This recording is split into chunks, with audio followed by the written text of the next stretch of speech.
So occasionally I have some strange ideas, and this time I've been setting myself a bit of a challenge, and it's to see if I can make a passable flat white out on the fells of our region using just your basic brewing kit. And this time round, I'm going to take a look at hand grinders.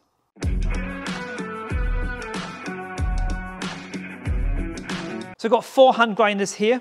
I'm going to talk about each one briefly, and I'm going to put them through their paces to find out which one is best going to suit my needs. So the Hario Mini Mill has been my go-to grinder for 6 or 7 years now. This is my original grinder, and it's been out many, many times on fell walks, wild camps, on holiday with me. It really has stood the test of time. It's going to be quite hard to replace this grinder in a way because I've got a lot of fond memories of brewing coffee using this piece of kit. It always appealed to me at the start because it's lightweight. Comes in around about 246 grams. Of all the grinders I've got today, this is the lightest. It's also the cheapest, retailing around about £35.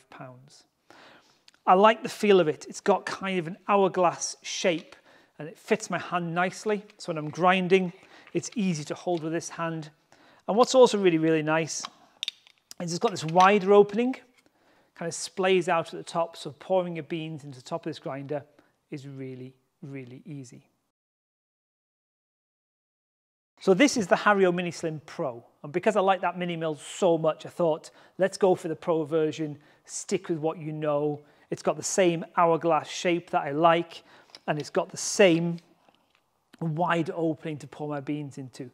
There are a few upgrades, which is positive. They've increased the strength of this hexagonal nut that your handle grips onto, and they've put a silicone seal on the top here, which means it's got a much stronger, firmer fit.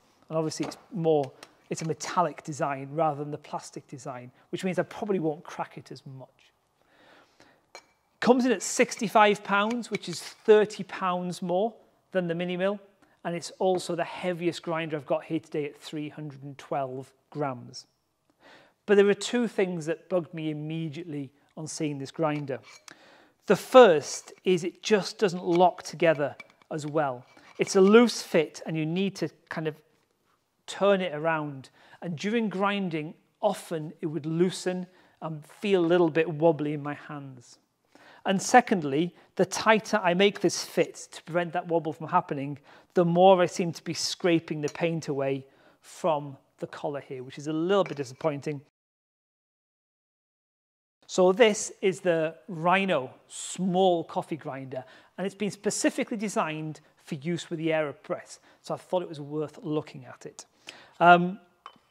First glance, it's nice, strong, robust design, and it's got a couple of extra things with it that make it quite interesting. Firstly, it will actually store inside your Aeropress, so that kind of vacant space here that you may have when you're carrying stuff about fits in really, really nicely. They've also thought about the idea that if you're out with the Aeropress, you might want to brew directly into it.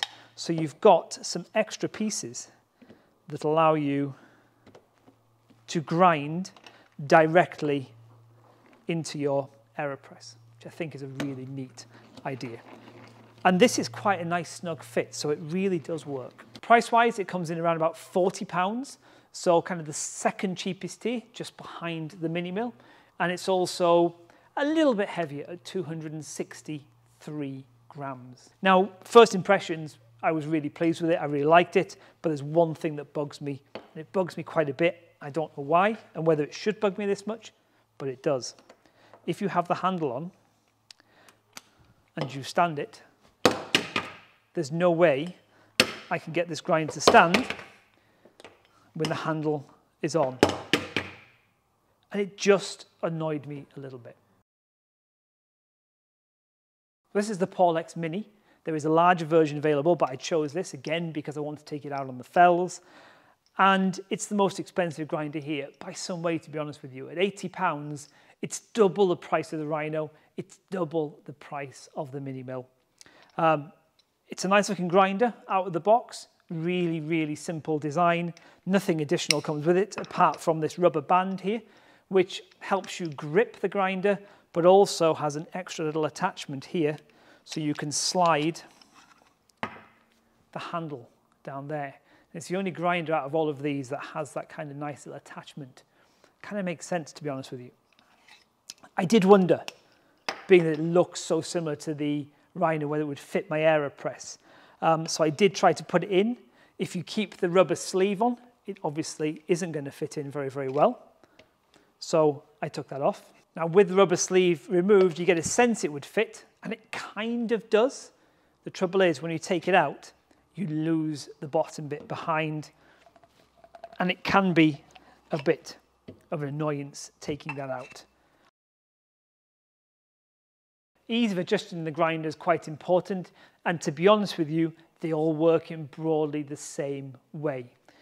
You need to hold the spindle, and then you just rotate this little nut counterclockwise to make coarser and clockwise to go finer, and all work in exactly the same way. The only thing I will say is there was something about the adjustment of the Porlex.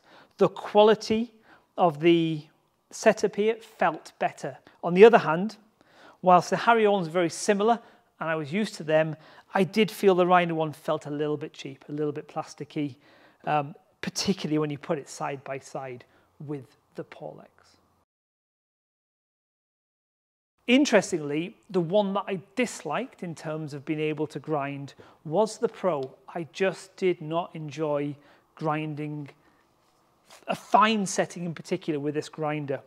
It's the only one that doesn't have this kind of offset handle, this kind of kink in the handle. I don't know if it's that made a difference, but I felt it was hard work. I felt the grinder kept jamming and jarring as I was spinning it around.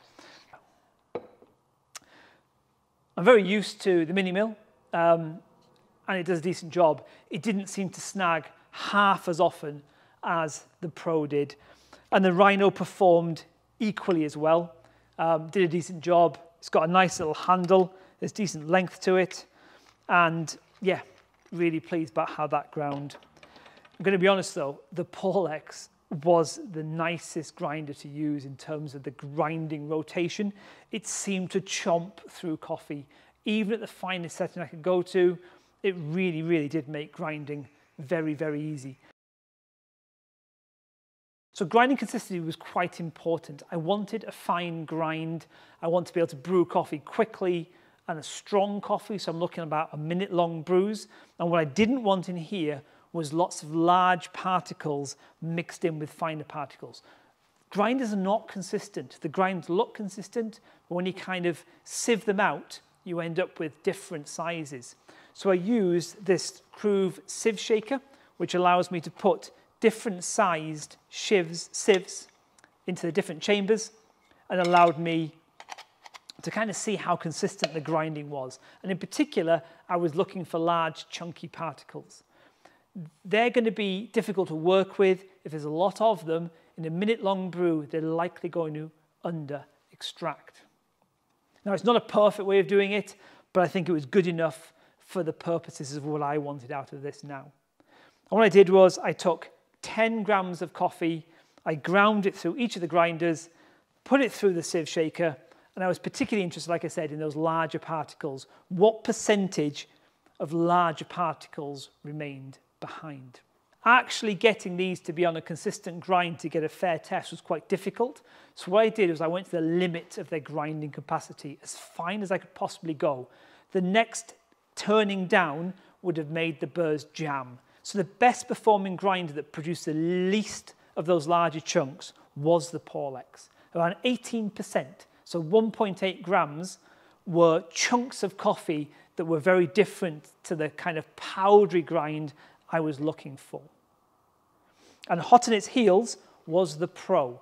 So about 20%, 2 grams out of that 10 grams, were chunkier pieces that I didn't really, really want. This Mini Mill produced 25%, and the least best, the one that produced the most of those chunks, was the Rhino at 28%.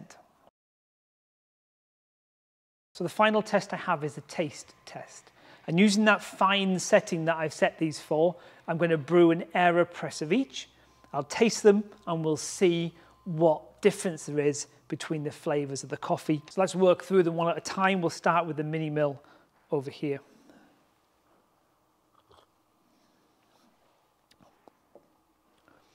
That's nice. It's got some nice brightness at the front, kind of mellows afterwards, kind of a medium body, but yeah, it's a nice brew.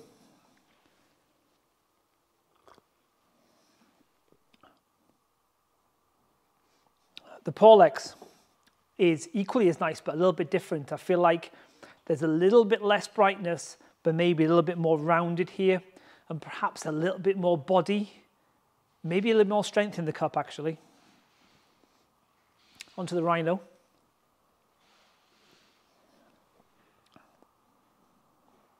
The acidity's gone down, and I feel like that's gone to a back-end finish.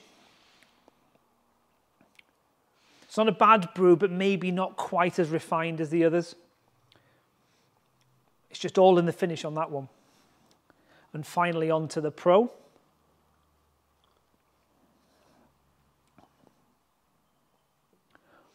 It's also really nice.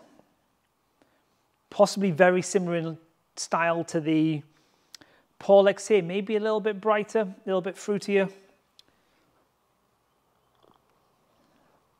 Again, it feels like the mini mill over here has got a little bit of brightness to it at the front end before mellowing out.